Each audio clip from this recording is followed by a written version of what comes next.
مالك بس يا بنتي؟ شكلك حزين كده ليه يا نوجة؟ والله يا ماما خميس بيغلبني. ليه عملك ايه منيل ده؟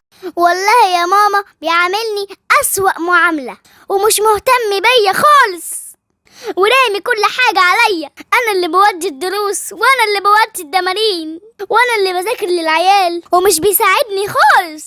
وبعد ده كله ما بسمعش كلمة منه حلوة خالص، وعلى طول بيشخط فيا وبيزعقلي، وعامل البيت لوكاندا، يجي ياكل وينزل على القهوة، ولو أكلمه بيقولي هو أنا كده عاجبك مش عاجبك انت حرة.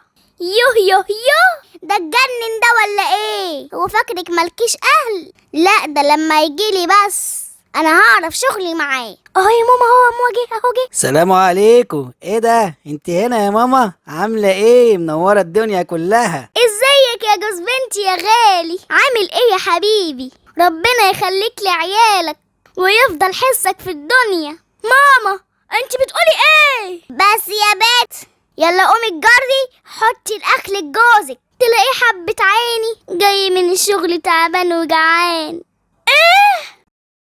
وانت قولولي برضو مامتكم بتيجي مع جوازكم عليكم زي ماما كده؟